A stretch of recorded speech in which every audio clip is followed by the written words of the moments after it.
Om Swastiastu, Namo Buddhaya, dan salam sejahtera bagi kita semua. Yang terhormat, Ibu Dewi Murtiningsih selaku dosen pengampu mata kuliah Manajemen Pelayanan. Kami dari kelompok 12 ingin mempresentasikan tentang inovasi dalam pelayanan. Sebelum itu, izinkan kami memperkenalkan diri terlebih dahulu. Saya Chelsea Renata. Saya Fisnaina Auralia. Baik, tanpa berlama-lama, mari kita langsung ke materi saja. Pertama itu adalah pengertian inovasi. Menurut Philip Kotler dan Armstrong, inovasi dalam pelayanan atau inovasi produk adalah proses pengembangan ide melalui pemanfaatan sumber daya yang dikelola dengan cara baru sehingga menghasilkan sesuatu yang baru dirasakan oleh pelanggan. Inovasi adalah proses kreatif penciptaan pengetahuan dalam melakukan penemuan baru yang berbeda dan atau modifikasi dari yang sudah ada. Permenpan nomor 30 tahun 2014. Inovasi pelayanan publik sendiri tidak mengharuskan penemuan baru, tetapi dapat merupakan suatu pendekatan baru yang bersifat konstekstual dalam arti yang tidak terbatas dari tidak ada kemudian muncul gagasan dan praktik inovasi, tetapi dapat berupa inovasi hasil dari perluasan maupun peningkatan kualitas pada inovasi yang ada. Pentingnya inovasi dalam pelayanan. Inovasi sangat penting dalam pelayanan karena mampu meningkatkan kualitas, efisiensi, dan relevansi pelayanan di tengah persaingan serta perubahan kebutuhan pelanggan yang dinamis. Selanjutnya ada tujuan inovasi pelayanan publik. Yang pertama itu mendorong pembangunan inovasi pelayanan publik. Yang kedua, mendorong pengembangan dan transfer inovasi pelayanan publik. Yang ketiga, mempercepat peningkatan kualitas pelayanan publik. Yang keempat, meningkatkan kepuasan masyarakat terhadap pelayanan publik. Jenis-jenis inovasi pelayanan publik ada 4. Yang pertama yaitu inovasi pelayanan. Inovasi pelayanan adalah terobosan dalam bentuk pelayanan langsung kepada masyarakat yang bertujuan memberikan kemudahan, kecepatan, dan responsivitas dalam memenuhi kebutuhan penggunaan layanan. Inovasi ini biasanya berupa pengembangan layanan baru atau peningkatan pelayanan yang sudah ada agar lebih optimal. Contohnya, Mall Pelayanan Publik (MPP), layanan satu atap yang mengintegrasikan berbagai layanan pemerintah dalam satu lokasi, sehingga masyarakat bisa mengurus KTP, SIM, izin usaha, dan lain-lainnya lebih mudah dan efisien. Yang kedua ada inovasi dalam proses. Inovasi ini berfokus pada perubahan atau penyempurnaan proses kerja dan prosedur pelayanan agar lebih efisien, cepat, dan sederhana. Tujuannya adalah menghilangkan birokrasi yang berbelit dan mempercepat pelayanan kepada masyarakat. Contohnya e-Samsat. Proses pembayaran pajak kendaraan bermotor yang dilakukan secara daring memotong birokrasi dan mempercepat pelayanan pajak. Yang ketiga, inovasi sistem. Inovasi sistem adalah perubahan atau penciptaan sistem baru dalam penyelenggaraan pelayanan publik yang mengintegrasikan teknologi, kebijakan, dan mekanisme kerja untuk meningkatkan kualitas layanan secara menyeluruh. Contohnya, penerapan e-government yang mengintegrasikan berbagai layanan pemerintah dalam penerapan satu platform atau satu lokasi fisik sehingga masyarakat dapat mengurus berbagai kebutuhan administrasi dalam suatu tempat. Contoh lainnya adalah sistem pengaduan masyarakat berbasis digital seperti SPAN Lapor. Yang keempat itu ada inovasi konseptual. Inovasi konseptual adalah pengembangan gagasan atau konsep baru yang belum pernah diterapkan sebelumnya dalam pelayanan publik. Inovasi ini biasanya bersifat strategis dan dapat mengubah paradigma pelayanan secara fundamental. Contohnya, konsep Smart City yang memanfaatkan teknologi informasi dan big data untuk mengelola kota secara lebih efisien dan responsif, seperti pengelolaan lalu lintas, pengelolaan sampah, dan keamanan kota di Jakarta dan Bandung.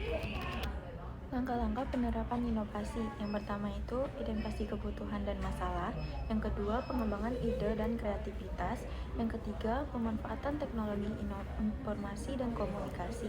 Yang keempat, partisipasi dan kolaborasi. Yang kelima, implementasi dan uji coba. Yang keenam, evaluasi dan penyempurnaan. Baik, selanjutnya ada proses dan terwujudnya inovasi dalam sebuah pelayanan publik. Menurut Rogers, tahun 1983 dalam Cita et al. Tahun 2014 menyampaikan teori difusi inovasi. Dalam teori tersebut terdapat 5 tahapan dalam inovasi, yaitu Pertama ada knowledge atau pengetahuan, yang kedua ada persuasion atau kepercayaan atau sikap, lalu yang ketiga ada decision, keputusan, lalu yang keempat ada implementation atau penerapan, dan yang terakhir ada confirmation atau konfirmasi. Lalu ada terwujudnya inovasi dalam pelayanan publik. Terwujudnya inovasi dalam pelayanan publik tercapai ketika inovasi tersebut berhasil meningkatkan kualitas layanan, efisiensi, efektivitas, dan kepuasan masyarakat. Inovasi yang berhasil itu akan mempermudah akses masyarakat terhadap pelayanan publik, meningkatkan transparansi dan akuntabilitas penyelenggaraan layanan, lalu untuk mengurangi birokrasi yang berbelit dan mempercepat proses layanan, mendorong partisipasi masyarakat dalam pengembangan layanan, dan yang terakhir itu adalah memberikan dampak sosial positif yang nyata. Lalu di sini juga ada faktor pendukung inovasi dalam pelayanan publik. Yang pertama itu ada komitmen dan dukungan pemerintah. Lalu yang kedua ada SDM yang kompeten dan profesional. Yang ketiga ada penggunaan teknologi informasi dan komunikasi atau TIK. Yang keempat ada partisipasi dan dukungan masyarakat. Yang kelima ada kolaborasi antar lembaga dan sektor. Dan yang terakhir ada budaya organisasi yang mendukung inovasi. Lalu juga ada faktor penghambat inovasi dalam pelayanan publik. Yang pertama itu keterbatasan anggaran dan sumber daya. Lalu yang kedua ada kurangnya kompetensi SDM, yang ketiga ada birokrasi yang rumit dan prosedur yang panjang, yang keempat ada resistensi dari pegawai dan masyarakat, yang kelima ada kurangnya sosialisasi dan komunikasi, dan yang terakhir ada infrastruktur yang tidak memadai. Lalu ada upaya untuk mengatasi hambatan dan memperkuat faktor penunjang inovasi dalam pelayanan publik. Yang pertama itu ada penguatan kapasitas SDM, terus yang kedua itu ada peningkatan anggaran dan investasi teknologi. Yang ketiga ada reformasi birokrasi yang efisien dan responsif. Yang keempat ada penguatan kolaborasi antar lembaga dan sektor. Yang kelima ada pengembangan budaya inovasi dalam organisasi.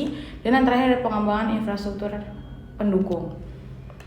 Lalu ada peluang yang dimanfaatkan pemerintah dalam mengoptimalkan inovasi pelayanan publik berbasis teknologi digital. Pemerintah Indonesia memiliki peluang besar untuk mengoptimalkan inovasi pelayanan publik berbasis teknologi digital. Digitalisasi memungkinkan layanan publik menjadi lebih efisien, transparan, dan responsif, sekaligus memangkas birokrasi dan mempercepat proses administrasi. Pemanfaatan teknologi seperti e-governance, aplikasi layanan masyarakat, big data, AI, dan smart city telah memberikan dampak positif nyata seperti kemudahan akses layanan, pengurangan waktu dan biaya, serta peningkatan akuntabilitas dan partisipasi masyarakat. Lalu di sini ada peran budaya organisasi dalam mendorong inovasi dalam pelayanan.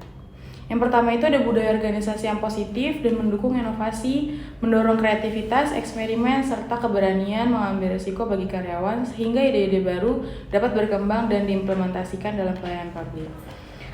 Lalu yang kedua ada kolaborasi dan komunikasi terbuka antar tim serta praktik berbagai pengetahuan, knowledge sharing, memperkuat pertukaran ide inovatif dan solusi kreatif, meningkatkan efisiensi dan efektivitas organisasi.